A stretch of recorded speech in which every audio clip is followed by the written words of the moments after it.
Welcome back, everybody. Today we're going to take a deep dive, and I mean a super deep dive, into the roundover Marty Sub version 2.1 enclosure, and we're doing a full build here. I mean, this is everything. You're going to see every piece of construction from unboxing, which you're seeing now, all the way through the final glue up. Now, we're not going to finish in this video. We're not going to install a driver. That'll be in videos number 2 and number 3. But this is the meat of the work, and this is where if you're going to get into trouble, it's probably in one of these steps. And I've seen all kinds of different ways people can have issues during assembly, but if you follow along with these instructions and watch and see exactly what I'm doing here, you should be able to complete this assembly without any issues. You also get to see all the tools that are used, how I use them, how I use glue, and particularly how you should always wear sandals when you assemble a subwoofer. Now, if you're super pro, you would put some flip-flops and socks on, but you know, I decided to take it easy in this video. If you'd like to see that, you can check out some of my earlier outdoor in the middle of winter flip-flop and sock builds, but we're just going to focus on the kit here. So what you want to understand about the 2.1 kit that makes it different, there are two pieces. The packaging, so much smaller packaging, much easier for it to be delivered to you. You saw the unpacking. And then on the box itself, the bottom of the box is now flat so that you can completely veneer this thing, and you can set it on any end that you want to, and it always looks nice. This is the only version that I would purchase at this point. You know, you've got the original with the removable baffle, and then the roundover kits with the U brackets on the bottom. Those are all great, but in my opinion, this is the version to get, and I really like this. All right, now we're at the first step of assembly now, and this is a super critical piece of assembly, and it's one of the more difficult pieces simply because there's no structure yet. So as you put the pieces together, there's nothing that helps guide you, right? So you're going to put together these three parts, and then I like to use board number 4 to help keep things lined up. And you'll see that here in just a minute. So that makes it much easier than trying to assemble the 3 pieces without any internal structure to keep the pieces from waggling around. Once you get these 3 pieces kind of clamped up, you might want to take a pause and get a square or something and make sure that it's just not wonky in some way that isn't obvious to you with your eyes. And you know, look for those good 90-degree angles, and then also make sure you followed the instructions so that piece number 1 is sitting between pieces 2 and 3 appropriately. After I finish the glue up on this, I'll give you a close-up of how that looks on the back when it's done, but that's super important. You can actually fit these together in 2 different ways, and if you look at the instruction manual, you'll see that, and one way is correct and the other way is super duper extra wrong. However, if you do take piece number 4 and insert it, if you've assembled things incorrectly, it won't work. So that's a good check as well to make sure you've assembled these pieces correctly. One quick note about this video is that I'm really letting things run at actual speed as opposed to trying to compress everything and make it short and speed it up. That's so that you can see all of the detail of what I've got going on, and you know, something that's important to you that might somehow get skipped or passed over or sped up too much doesn't have that happen, so that you can see exactly what I've done. I have edited out all of the me wiping glue off with paper towels, and there's quite a bit of that, so you know, that part is gone. But you know, outside of that, this is pretty much me in real time building one of these subs. So you know, you can use this to gauge your own time. Now, another thing that you don't see is the drying time. So in between all of these different pieces, you know, you have to let this stuff sit and dry. And you know, one way around that potentially is to use like a brad nail gun and glue everything up the way that we're doing here, and then hit it with some brads to make it stick, and then you can move on to the next step. I don't have any practical experience with that. And I've had a lot of people ask me about it because they're like, how can I make this process faster? And, my answer is, well, you can talk to somebody who builds that way and maybe they can give you details. But from my point of view, I'm pretty happy with this build process. And you're not likely to have to do this a bunch of times. So hopefully the time investment isn't that big of a deal. And if it is, maybe this isn't the right kind of project for you. But brad nails are great and all, but you can get by just fine without investing in that equipment. Now, if you have a brad nailer, go for it. And I would love to see comments down below as to how that works for you, if you have any tips. And I would particularly like to see a video of that if anybody is out there and has that capability to film that and post it. Now, while we're talking about tools, let's talk through some of the tools that I'm going to use in this build. And I think this is the vast majority of them.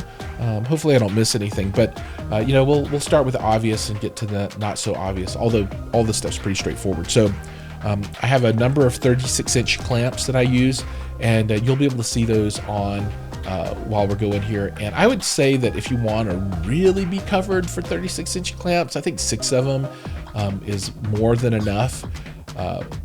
But you can have more, you can have less, but I think that's a pretty decent number. I use some 18-inch clamps, and I think I've got 4 of those.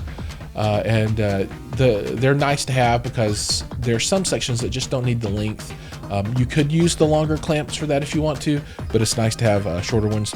And then some pieces I just used hand clamps, and these are just little ones that you fit in your hand and you grip to open and you stick it on, and you'll see those used in different parts of the video. Now, as you can see on the screen, this is the challenging part of this particular piece of the build.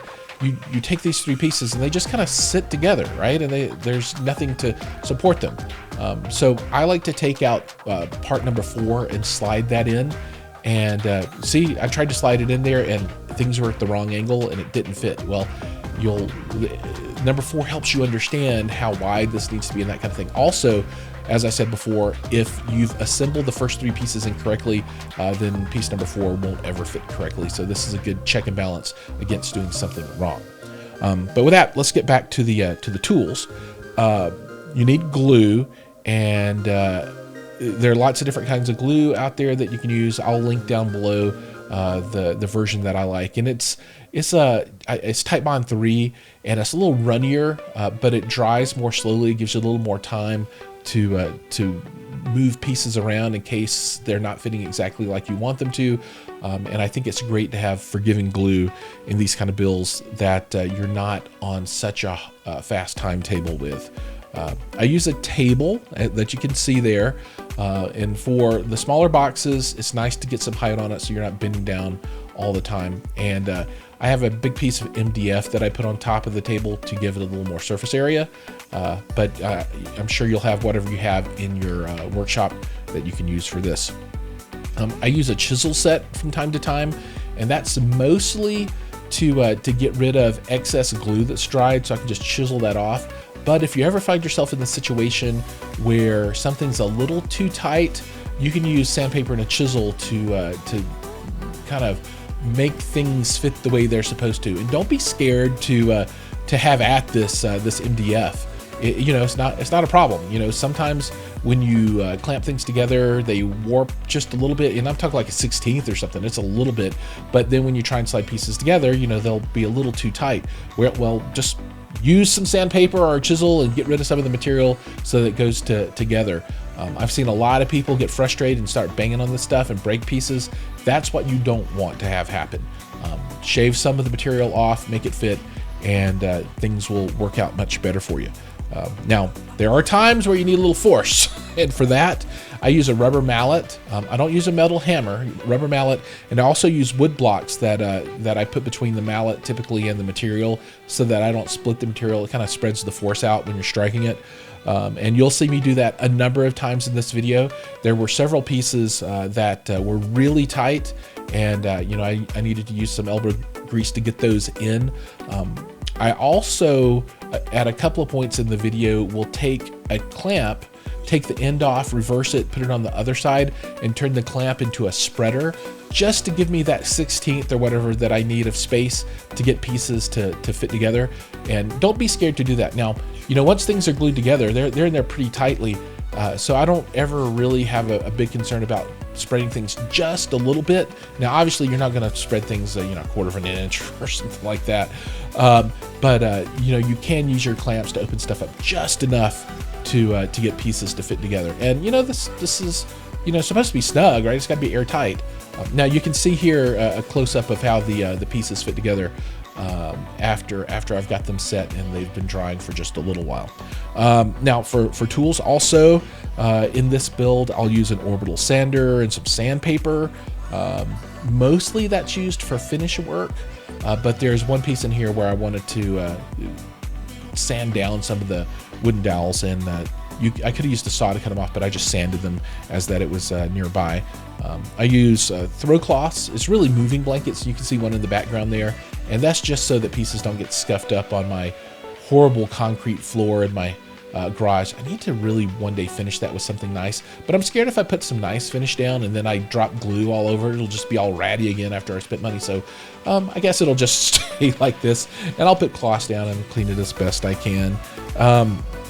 I use a glue brush extensively. It makes things a lot easier for me. And then from time to time, I'll use a razor knife to, you know, open boxes or cut off some dried up beaded glue or whatever it might be. Now you can also see in this image the hand clamps that I use, and I've just collected those over time. Okay, now let's talk about this piece of assembly.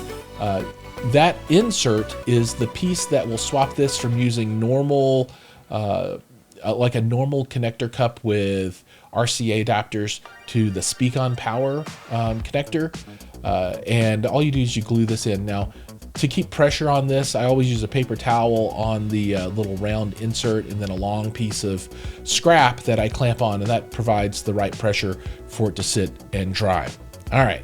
And now on this next step, the number 4 piece that we had used as a guide to make sure pieces 1, 2, 3, and 3 were set up correctly, those should all be dry now. And I'm going to go ahead and put in this number 4. And you know, you'll see things get a little interesting as I put this one into place here in just a minute.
All right, for tools, you've seen the glue and the glue brush so far, and you've seen some clamps, but the rubber mallet is about to make its appearance because I want to tap this into place. And I try not to use too much force on this. I just tap as is necessary, and sometimes I'll tap for a while and then I'll decide, okay, I need a little more force. And as you can see, I've moved into the let's use a piece of scrap and hammer on that and see if I can use that to get this piece number 4 to go in. And it's going in pretty snugly here, snug enough that I think it'd be difficult for me to get it to go in with just my hands and using those to pound. So as I said before, don't be afraid to use a mallet. Just keep an eye on things. Try and distribute the force so you don't split the boards. And when they get to where they need to be cognizant of that and stop, and don't pound on something that doesn't really need to move any further.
Assembly of piece number 5 for me was pretty straightforward in this build. It is a piece that you can mess up and get backwards though, so make sure that you've got that dado facing up and not down. The bottom piece will be flat and it just butts right into piece number 4. Once I slid that in, you can see it went in pretty easy for me, and then I just used a number of clamps to make sure that piece number 4, piece number 5 were sealed up nicely.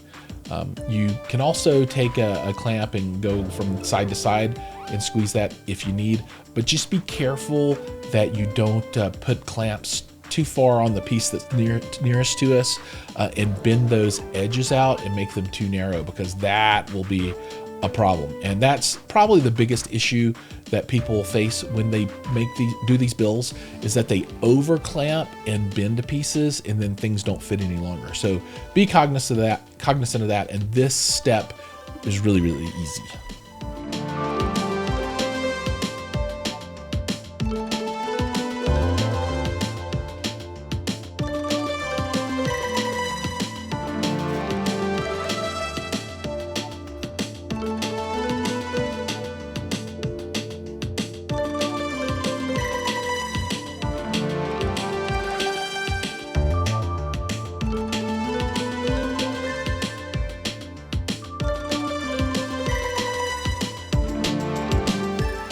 Now we're going to put the internal braces in, and these are pieces 6, 7, 8, 9.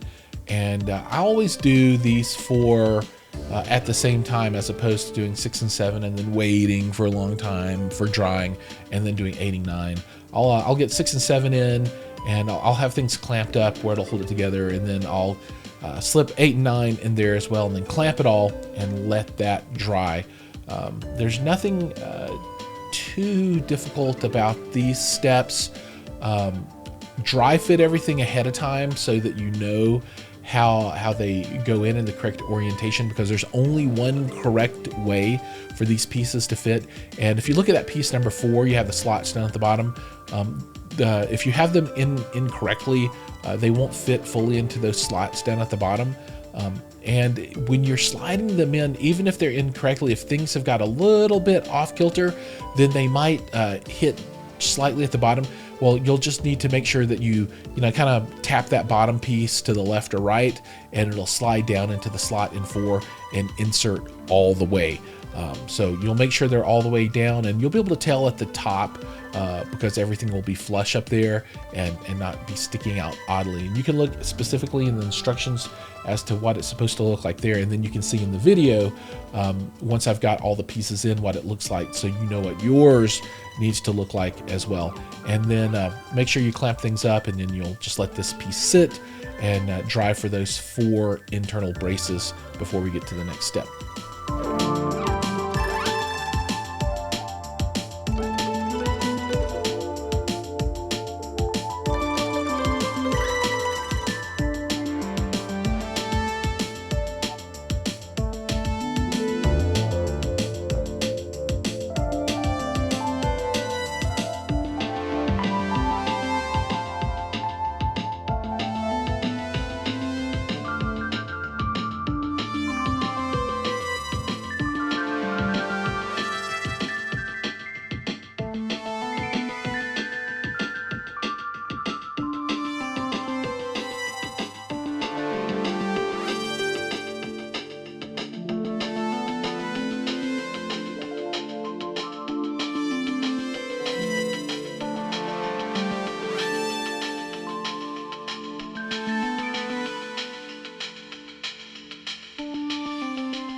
You're pulling me closer, but don't waste your time.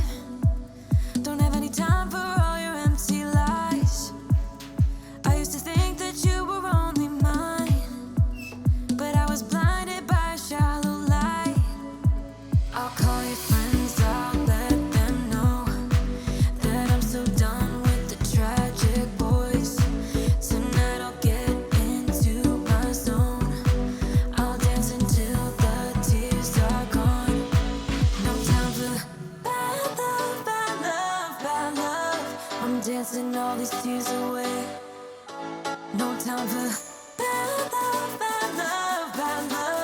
I'm dancing all these fears away. Don't need it.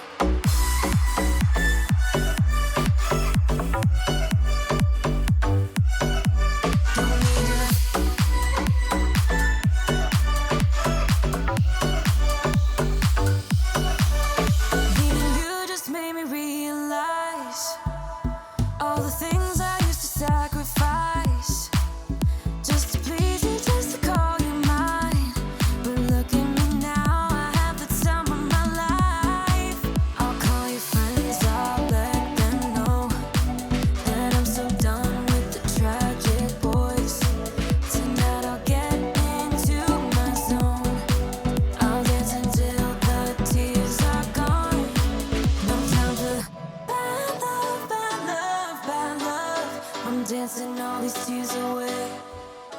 No time for bad love, bad love, bad love. I'm dancing all these fears away.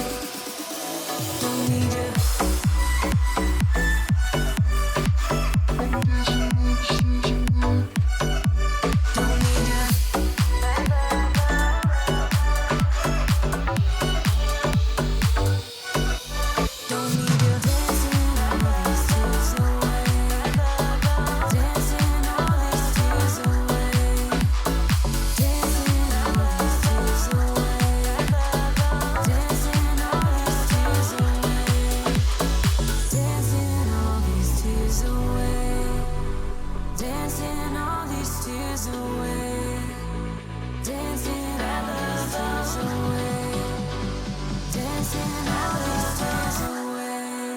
Time for bad love, bad love, bad love. I'm dancing all these tears away. No time for bad love, bad love, bad love. I'm dancing all these fears away. Don't need you. Bad love, bad love, bad love. No time for bad love, bad love, bad love.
We are now on page 25 of the instruction booklet, and we're going to glue up the internal front baffle. And this is really where your driver, the screws that hold it in, really get purchased, right? So they're going to be bolting or screwing into these three pieces of wood. And GSG has designed this so it is 3 layers deep of MDF. So there's a lot of material for those screws to grip. And when you're doing the larger drivers, you definitely need that.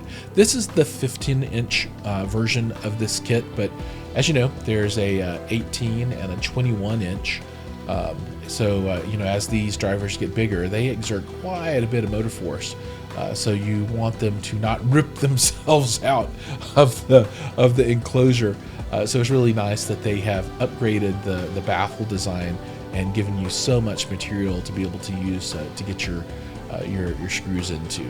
So we're just going to glue this up and put this together. Now, there is one item, and I didn't call this out in tools because it's not really a tool, but I guess it kind of is a tool. It's materials, and that's the dowel pins that you use. And I'll give you a close-up of this so you can see the ones that I use. And these come from Home Depot. You can get any which ones you want, but I like the ones that are maybe is it called fluted? I don't know. They have the little ridges on the side so that, you know, glue can get in between it and the and where you're inserting them into. But I just you know, drop glue down in the hole and tap those in, or push them, and then if there's excess of the dowel, I can sand that off or whatnot. But for this piece, you'll use the entire length, because when you put the third ring on this, it will fit over those dowels, and they won't be long enough to stick out.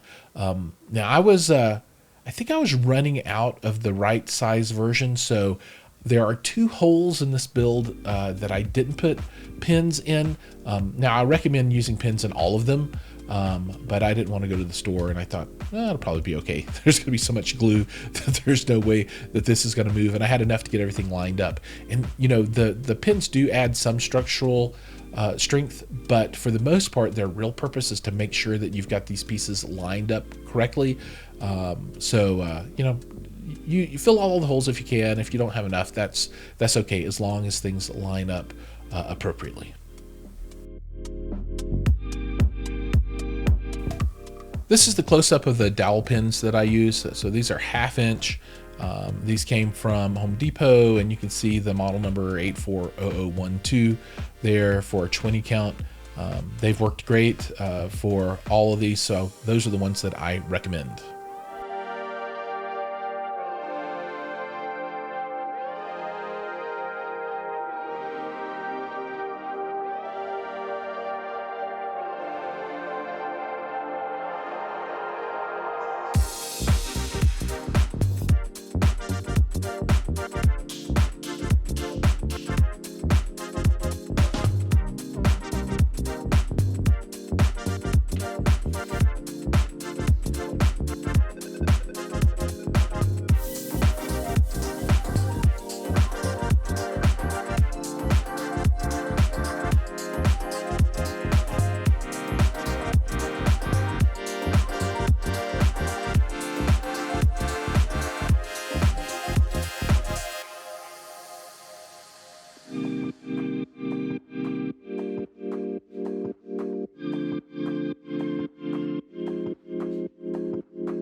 This is a good example of the use of the shorter clamps that I have.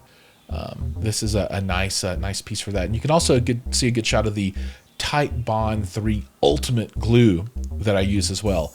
I've found that to be my favorite so far. It's got a great compromise between viscosity and drying time, and I like it much better than the version 1 and version 2 of Tight Bond.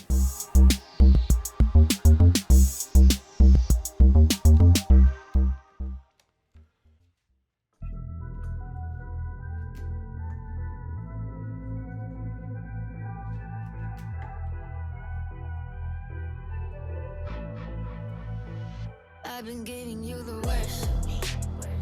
Now you wanna stay the night.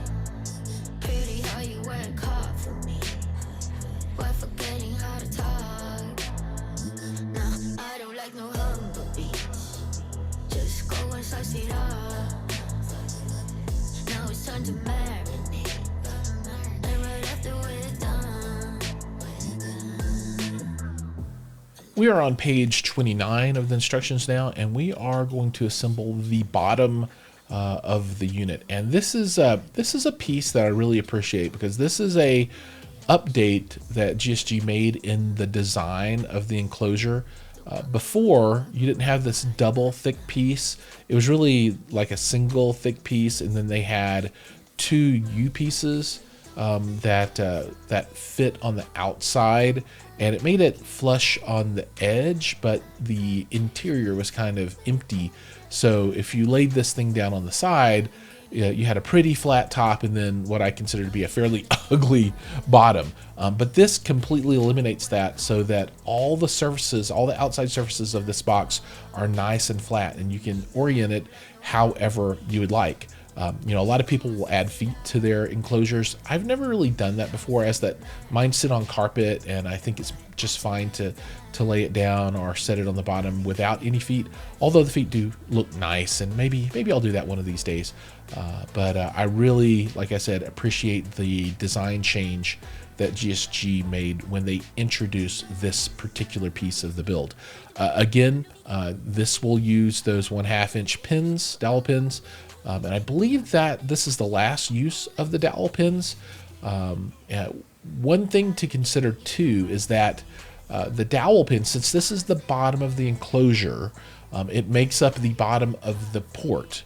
So the dowel pins will be pointing up inside of the enclosure, and if the pins are longer than the thickness of these two pieces of material, they'll stick out, obviously, and if you look inside of the port, you'll be able to see that. So what I've done is, once this is dry and ready for installation, I go and either saw off or sand down those pins so that it's a flat surface.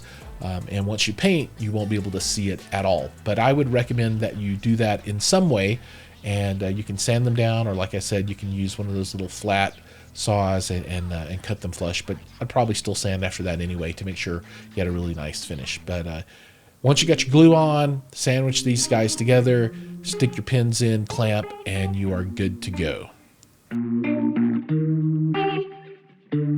Started out so small, we drank and then we talked. She got to know me, I got to know her, and suddenly it's war. Then peace are on and off. It's getting to me, I'm getting to her. Here's what I've been thinking, here's what I would do. When two people are sinking, you should get them out the pool.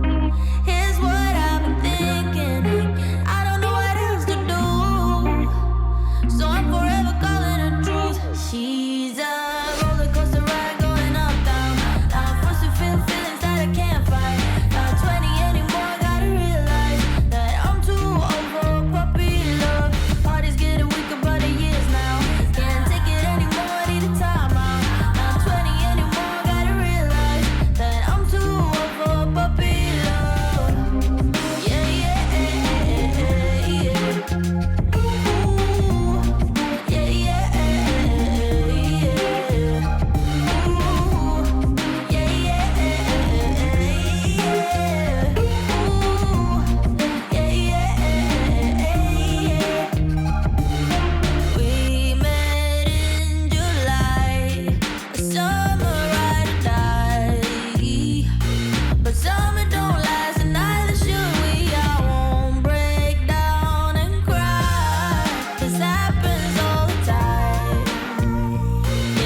Now we're going to install the bottom onto the cabinet, and this is a piece that it can fit in 2 ways, but it only should go in 1 way.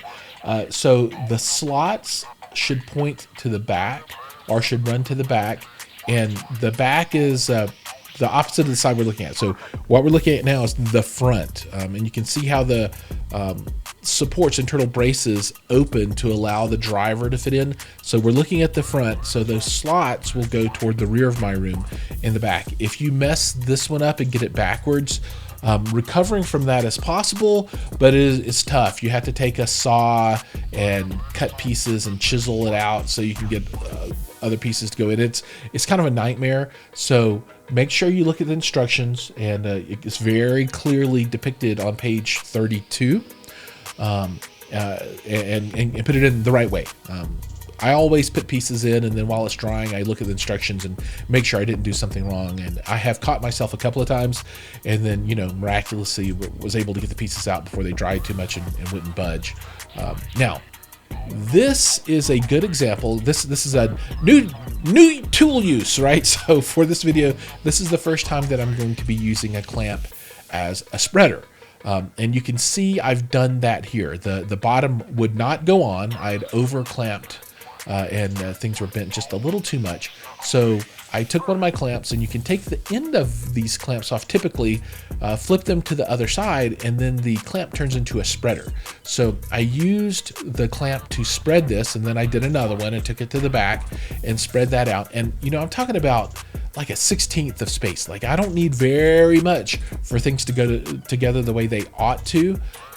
So this is a great trick to get things to open up just enough to get them where you want them to be. And then, I grab my mallet, and remember, don't use a regular hammer, use a rubber mallet, and pound this in. Check your edges for flush. Double check that the slots are on the back. And then I use a piece of scrap that I can pound on, and that tells me when I've got it exactly flush, and then I don't over push it and make it come out on the back too far. And once everything's in place, you can pull out those clamps, and it's pretty much in there, boys and girls. It's tough to get that back out. You have to take your spreaders, and yeah. So on these pieces, it's great to get them right the first time.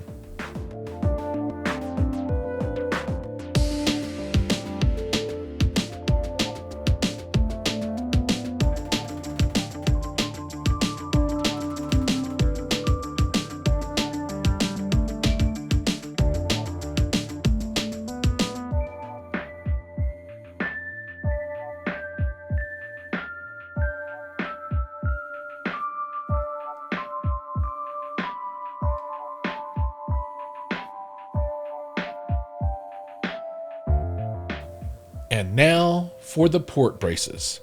I have seen probably the most horror stories about installation when it comes to these pieces. And if you're watching me now, you can see why they can be kind of tough, because it gets tight. It can get really, really tight with these pieces. You'll put your glue on everything, make sure you have them going in the right way. And try your dry fit first to make sure everything lines up, because if you get them wrong, you're in a world of hurt. Because once these start to go in, for the most part, they're never coming back out again, ever. So you get one shot at this. And as you can see, I went to the mallet almost immediately, and I a lot of times I can tap gently to get these things to go in. But I'm putting my back into it a little bit on these pieces. Another thing, as you pound these in, if you need to, hopefully your bills are better than mine and they pop right in. Make sure that you don't pound the back and forget to do the front, and then it gets cockeyed, and then you hit it one time too hard, and then the whole piece breaks. I've seen a number of posts where people are like, "Yeah, I broke those port braces." And that's just that's tough. I hate to see that happen, but this is how you install them when it's super tight, and you need to apply pressure. Right? Use some scrap, use a mallet, pound down on the piece that's going in, that's tight. Don't pound on the piece that's kind of hanging out, because you will break that off. That piece is not strong enough to support force on the end that doesn't have the resistance. Once you get them in though, life is wonderful. And I mean, there's really not much clamping you need to do on these guys if they're going in tightly, because once they're in, they're pretty much in there.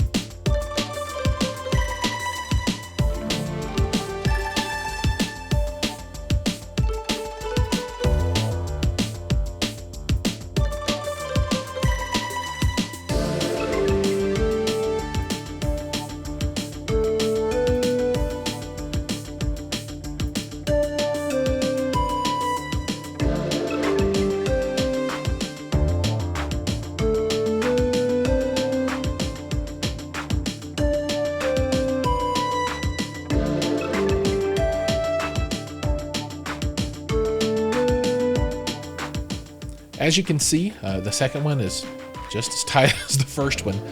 So here I go with the mallet and scrap again to get this thing pounded in.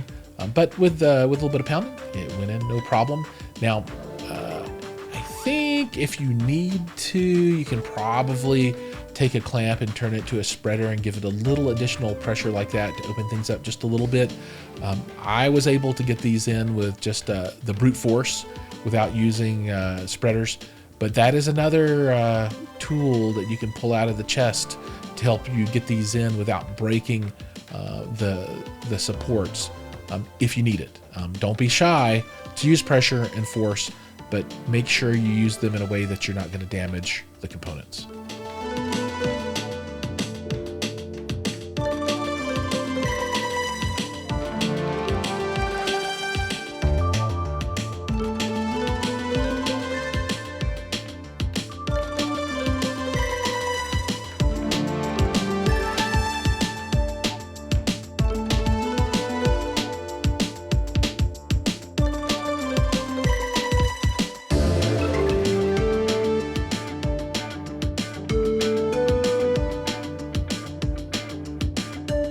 We're now on page 42 of 62, so we are plowing through this thing, and these are the outside port braces, and I've never had any real issues with these. They've been pretty easy and pretty straightforward. Just apply a lot of glue. They slide right in. I've never had them be tied or anything odd, and then you'll clamp them. And I clamp them up, 2 on this side and then 1 on the front to keep them nice and solid. So nothing here that's tricky that I can think of. Just use plenty of glue and wipe off the excess.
All right, new material. I guess this is a tool, and I did not call this one out before, but this is a painter's tape. So this is a optional step, although I think you should do it in every build. And the idea here is that we're going to get some black paint. If you want to use black, you can use red, green, orange, purple, whatever you like, whatever your port color is going to be. But I like all my stuff to be black, so it's going to be black. The idea here is to get your paint deep inside of these ports while it's still a little bit easier than when you're putting on your finish coat of paint.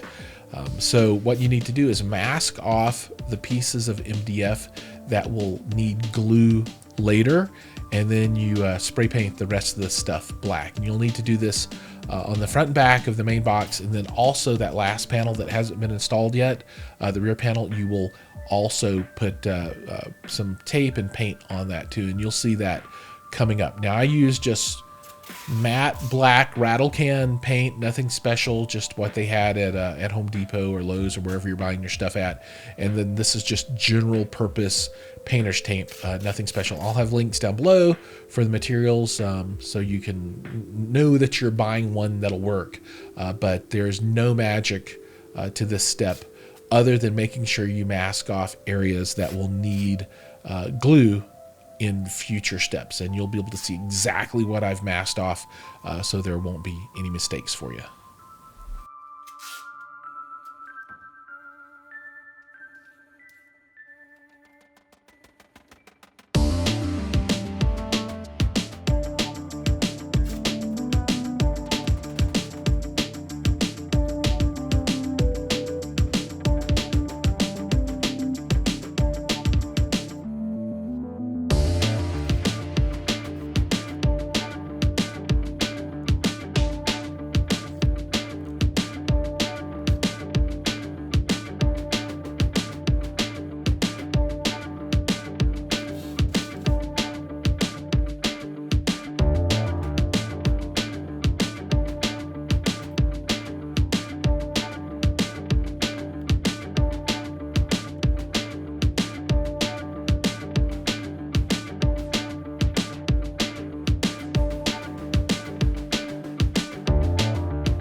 This is the front baffle installation, the interior baffle, not the exterior trim piece.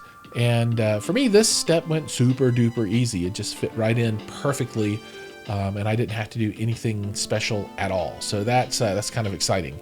I like it when things work out. I love it when a plan comes together. Anybody remember what that's from? Extra points if you can call that down in the comments below as to what TV show that's from. But just add your glue and then drop this guy in. And I didn't even really clamp mine because I got him in, got it to the point where I could flip this over, and then I put the rear panel on, and then I clamped it all together and let it dry.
Page 53 and the rear panel installation. This is the last of the structural pieces. After this, we really just have that front trim baffle. And this piece can be a booger bear. I mean, this one can be tough, as that you've got everything assembled, and if there are any odd shapes or twists or extra bends, everything culminates at this point, and this one can be tough to get on. If yours pops on easily, man, well done. That's awesome. But I always seem to need to use a little extra force to get this rear piece on. Maybe I should go back and really look at how I'm building these things and figure out what I'm doing that gets things off kilter enough that I need to use force. But you know, take your time, figure out the right way and the right kind of force that you need to put on. And make sure that everything is flush. So you're going to end up probably hammering up from the bottom to get things to seat nicely at the top, which is totally fine.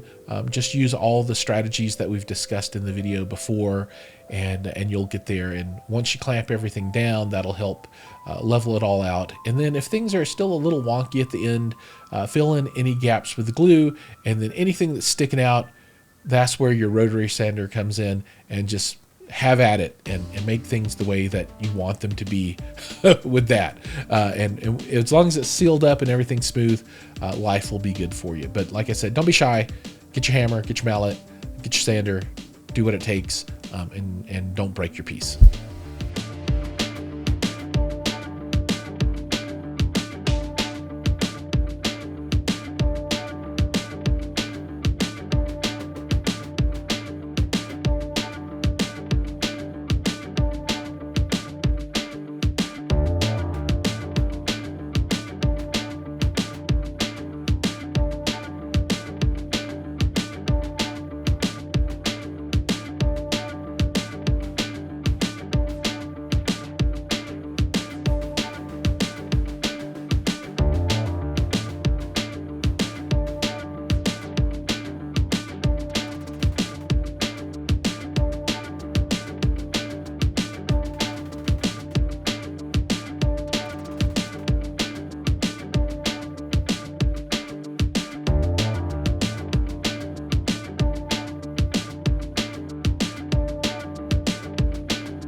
we're down to the last piece. That's the front baffle, and this is aesthetic, and you want it to be lined up pretty well. I think I have 8 minutes of video just for installing this one piece, and okay, some things to consider, and you don't see this in the video, but this would take place just before you start putting this glue on. You'll want to make sure that the front baffle fits in flush. So dry fit it, set it down on the top here, and then check the edges and see if there are gaps. If there are gaps, you'll want to get your sander and then come in and then just sand the heck out of the front face of this thing. You know, there might be a section where the bottom panel sticks out a little too far and causes the front fascia to not sit flat. Well, just sand the heck out of this stuff until you get to the point where you can set the front baffle on this thing and it sits flat against all of the edges. There might be some slight void on the inside somehow, and that's okay. That's where you use copious amounts of glue, and that will fill up anything that might be kind of voided on the inside, any empty spaces. But make sure the edges all sit nice and flat. There's a ton of glue on this thing, and then as you clamp this down, the excess glue will squeeze out, and it'll keep coming for a while. But that will give you that nice fit, so that when it comes time for finish work, you don't have too many gaps to deal with. You can solve, if you just can't get it where there are no gaps, that's okay, because we can fill those with finish putty and then paint over that. But do your best to get that sitting nice and flat. Now, there's some considerations to talk about with clamping, and we'll get to that here in just a minute.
Now we're going to clamp this thing. And this piece is kind of like the first piece, meaning that there's nothing that guides it, right?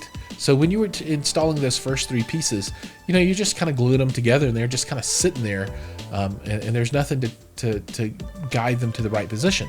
Well, this front baffle is exactly the same way, right? You just set it up there and you clamp it, and you have to eyeball it and use your fingers to make sure everything is correct. Now, what I would say, whew, that's the best shot of me ever. What I would say is make sure that as you add your clamps, that things aren't shifting, because what you'll notice is you'll put a clamp on and everything will be perfect, and you go to put another clamp on and it'll cause things to pull one way or the other. And then you'll need to readjust everything and make sure it's clamped correctly and is lined up correctly. And you'll add another clamp and it'll pull again a little bit. So you'll need to readjust everything just a little bit. So this is one where you might put your clamps on 3 or 4 or 5 or 6 times until it just works out perfectly and everything is exactly where it needs to be. So, you know, be prepared for this piece to take as long as it takes. You'll want to get things as perfect as you possibly can.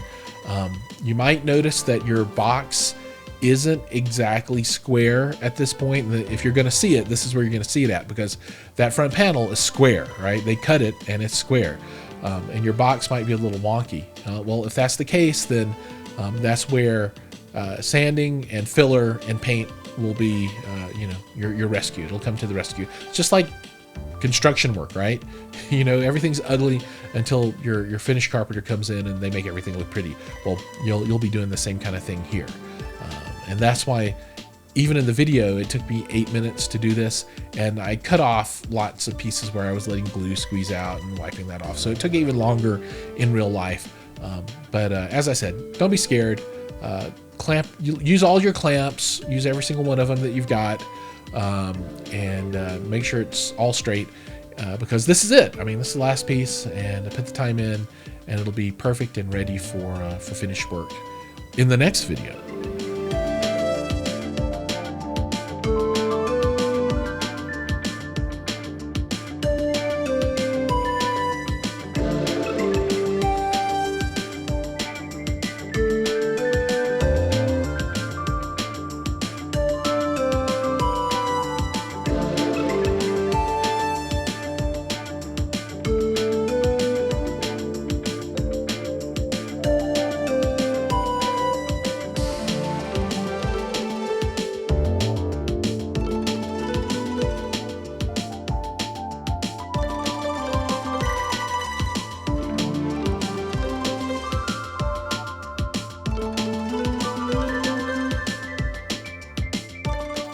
When everything's said and done, you're going to end up with a couple of boxes that look kind of like these. So the one on the left has had no surface finish done at all. The one on the right, I've done a bit of sanding on, and you can see that Parts Express paint that I'm going to put on here as well, some cabinet paint. But this is where you're going to end up. There's still a lot of work to do, but you can really see how things have shaped up and what those subwoofers kind of are going to look like when you're done. So thanks for watching. Hope you've enjoyed. Like and subscribe, and I'll see you guys in the next video where we finish these things and make them beautiful.